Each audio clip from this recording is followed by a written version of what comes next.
వాడు ఏజెండా వేరేది లేదు.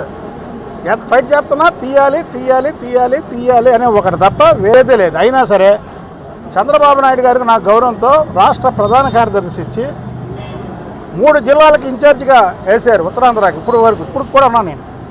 అయితే ఇంకా గౌరవం పెంచాడు కానీ చంద్రబాబు నాయుడు గారు ఎక్కడ నన్ను తగ్గించలే.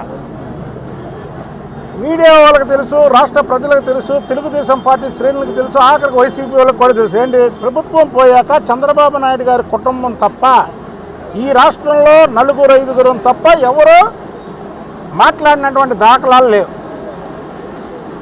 ఇంకా అయ్యన్న గారు మాట్లాడారు కానీ ఎక్కడ ఫైటింగ్కి వెళ్ళా. నేను ఫైటింగ్ కూడా వెళ్ళా. నేను మాచర్లు వెళ్తే తురకా కిషోర్ అన్న వ్యక్తి నన్నే దొంగతో కొట్టింది. బానోమా పక్కన ఉన్నాడు, నన్నే కొట్టింది, నా మీదే అటాక్ జరిగింది.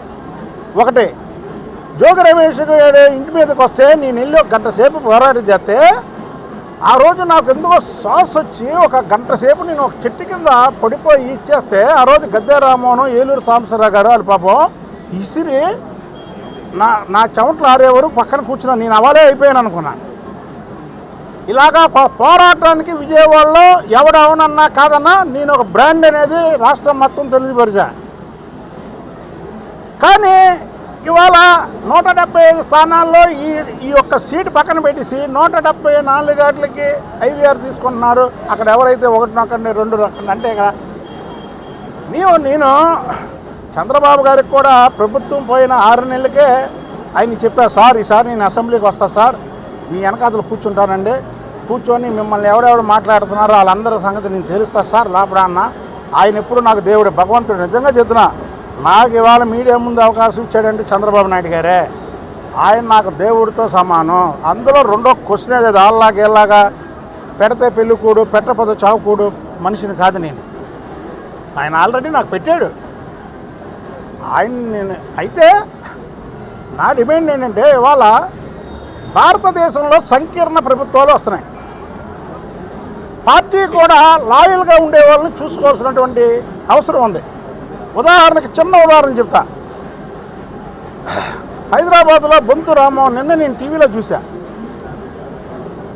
5 సంవత్సరాలు మేలు చేశాడు, గవర్నమెంట్ పోయి 3 నెలలు అయింది, కాంగ్రెస్లో చేరుతున్నాడు, ఊరేగించుకుంటూ వెళ్తుంది. నిజంగా నేను చాలా బాధపడ్డా. ఎందుకు బాధపడ్డానంటే, అరే ఒక పార్టీ హైదరాబాదు లాంటి సిటీకి మేయర్ పదవి ఇస్తే 3 నెలలు, ఇంకో 4 సంవత్సరాలు 9 నెలలు పోరాడితే మళ్ళీ ఏ ప్రభుత్వం వస్తుందో, వీళ్ళు పోరాటం చేయడానికి భయపడి 3 నెలల్లోనే అంతే పెద్ద పదవి ఇస్తే వెళ్ళిపోతున్నాడు. అసలు ఏంటి ఈ రాజకీయం? ఈ రాజకీయాల్లో మనం అసలు ఎమడలేమో. మనం వన్ సైడ్, మనం చంద్రబాబు నాయుడు గారు, లోకేష్ బాబు గారు, భువనేశ్వరి గారు, బ్రాహ్మణి గారు, దేవాంశ్ గారు తప్ప 6 వాళ్ళు లేరు.